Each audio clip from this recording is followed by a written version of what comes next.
Hey everyone, Coach Runk here with TC Basketball. Took a little break from the videos for a while, but we're back today because we're talking about some variations to a play that we introduced in a video earlier this season called Smash. And this is exciting for me because we've been introducing some moves and counter moves to this play. And with basketball, it's not like other sports like football where you call a play and you kind of run the play exactly like that. You have to read and react to the defense in basketball, see what the defense is doing, and take what they're giving you. So that's why I'm excited about this because we've been doing and experimenting with some of that on our fourth grade team, and I wanted to show that off in a video and also formalize it a little bit for our team. So let's dive in. Let's start with a replay of what this play is. Again, this is called Smash. Our fourth grade team loves this because of its simplicity. It's very easy. You call out Smash. What we have our point guard do is they point to the player that they want to have set that screen, point to where they want the screen to be set, and then the player will run up and set that screen. And in theory, you've got a lane to the basket. But what happens when the defense starts to know what's coming? You can only run this play so many times before everybody on the other team knows what it is. And for us, that's typically midway through the first half. We run that play a couple times, the other team has it figured out. So that's when you have to start adjusting. You have to figure out what is the defense doing to cut this off and what can we do in order to still score off of this. So let's dive into some of the variations. In my observation, the normal progression of this is that right away, the defense will start to key in on this point guard. Point guard doesn't have to go but one or two times to the basket before the defense figures out he's keeping the ball. And so they're keying in on this guy. They're keying in on number one. So what I've been instructing my players to do is first of all start to call out this screen lower down, closer to the 3-point line. That gives us a few different options. Number one, if number one's defender here decides to slip this screen. He's defending the drive. He's going to roll out of this screen and try to go this way on it. And number two's defender is going to come up around this screen. Well, this gives number one an option to just step up here and hit a jump shot. Now that may not be realistic for all players. We've only got one, maybe two players on our team that can do that. So what the secondary option becomes is as these two players roll off of this screen and they're hyper focused on the point guard here. If the point guard's trying to get around the screen to the left side here, number two set this screen. I've shown it in purple, trying to differentiate the lines. Sorry if you can't see those very well. But as number two sets the screen and both of these defenders here try to double up on number one and prevent him from going to the basket, the very first counter to this is number two needs to roll to the basket. This gives our point guard a player to pass to going to the hoop. It's been wildly successful for us. There's usually an opportunity here if this player setting the screen remembers to roll, then we've usually got an open look here at the basket. There's variation number one. Next thing we start to see are the other defenders on the court really start to focus in on that point guard coming around the screen.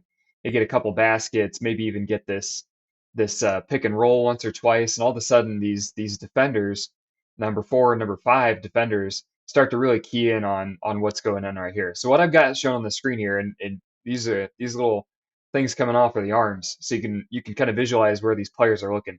So what we've been instructing our players to do, particularly these two players in the corners, is to watch their defenders closely as the screen is being set. Even when they call the play out before we even set the screen, two might not even be over here. He might still be in motion to come set this screen. As soon as we call this play out, these players right here get real excited because they think, I'm going to step up and I'm going to get the steal. They want to make the play. So what we're instructing our players to do is to watch heads. If the heads are turned and they're not looking at who they're guarding anymore, make this back cut.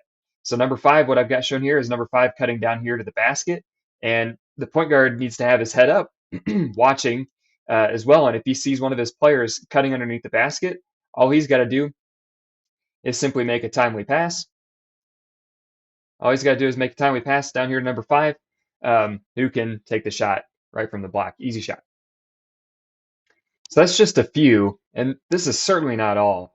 I mean, you can imagine setting this screen a little bit higher than what I've been showing on the last few diagrams, and the defense sucking up on that point guard as they start to roll around it, which could open the opportunity for more backdoor cuts, or as the kids get older, for shots in the corners or on the wings, as the defense pulls in and tries to help on that point guard.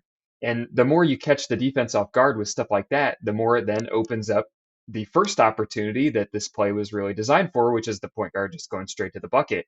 If you catch them off guard on these backdoor passes enough or on the rolls, then the defense starts to key on those things, and now that drive to the basket might be open again.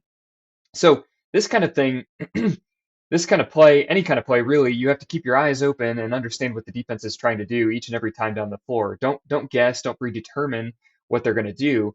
You have to read and react based on what the defense is doing and go accordingly. This relies on all five players on the court, or at least three or four of them, recognizing what's going on and being able to react to that in time to make a good play.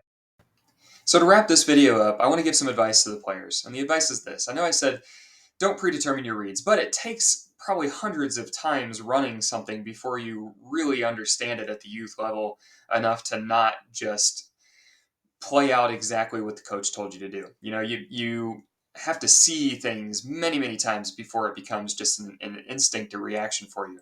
So my advice would be to pay attention to what happened on the last couple times down the floor and have in your head something that you might be able to counter with the next time around if the defense does this or that. So let's take a specific example. In the last play that we diagrammed, we had 5 backdoor cutting based off of their defender stepping up on the point guard as he rolls around that screen. So maybe one time down the floor, you call out that play, and your defender comes up and they steal the ball from the point guard. The point guard never sees him coming, and you just stood in the corner the whole time. Maybe next time down the floor, you think, okay, if we call that play again and my defender comes up on the point guard, I'm going to cut back door as I see him rolling up to the point guard, and I'm going to call for the ball and try to get a basket.